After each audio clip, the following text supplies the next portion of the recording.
গুম বিষয়ক আইন করবে সরকার। নিখোঁজ ব্যক্তিদের পরিবারকে দেওয়া হবে মিসিং সার্টিফিকেট।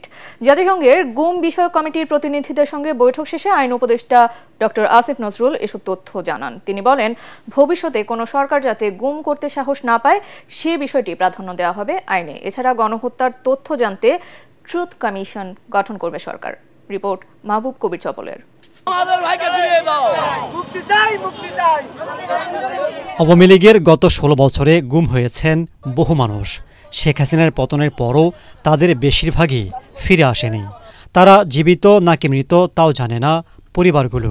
ফলে উত্তরাধিকার ইস্যুতে নানা ধরনের হয়রানির শিকার হচ্ছেন ভুক্তভোগীরা। সে মারা গেছে সেটাও জানছি না, লাশও পাইনি। এমন প্রেক্ষিতে জাতিসংঘের পরামর্শ নিয়ে গুম বিষয়ক আইন করতে যাচ্ছে অন্তর্বর্তী সরকার, যেখানে গুম হওয়া ব্যক্তির পরিবারকে দেয়া হবে নিখোঁজ সনদ, যা দিয়ে সম্পত্তি ক্রয় বিক্রয় সহ বিভিন্ন প্রয়োজনে ব্যবহার করতে পারবেন তারা। আইনে একটা প্রতিকার দিতে পারে, সেটা হচ্ছে missing person certificate, death certificate না, মিসিং পারসন সার্টিফিকেট। সেটা আমরা বিবেচনা করছি।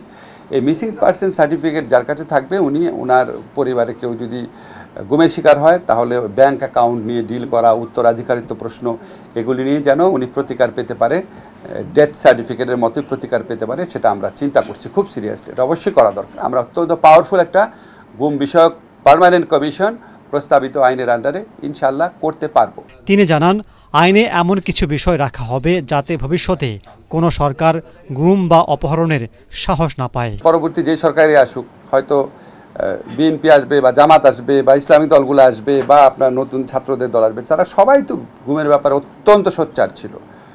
আর বিএনপি জামাত তো গুমের শিকার হয়েছে। এত রক্তপাতের পর, এত আত্মত্যাগের পর যদি আমাদের বোধোদয় না হয় তাহলে তো কিছু করার নাই, আর বুঝছেন না। আইনের মধ্যে ইনবিল্ট প্রভিশন রাখছি যাতে ভবিষ্যতে সরকারদের জন্য এই সমস্ত চিন্তা করা খুবই রিস্কি এবং খুবই কষ্টসাধ্য হয়ে যায়। উপদেষ্টা আরও জানান, জুলাই আন্দোলনে গণহত্যা, নির্যাতন সহ বিভিন্ন অপরাধের তথ্য জানতে আন্তর্জাতিক মানের ট্রুথ কমিশন গঠনের প্রক্রিয়া চলছে। ট্রুথ অ্যান্ড রিকনসিলিয়েশন কমিশন চরম যারা দোষী আছে তাদের উপযুক্ত শাস্তি দেওয়ার মাধ্যমে, সত্য অনুসন্ধানের মাধ্যমে আমাদের একটা জাতীয় ঐক্যবোধ গড়ে তোলা। এসব বিষয়ে সরকার স্বচ্ছতার সাথে কাজ করছে বলেও জানান তিনি। কমিশন করতে পারে, বলতে পারে আপনাকে। মাহবুব কবির চপল, ATN বাংলা, ঢাকা।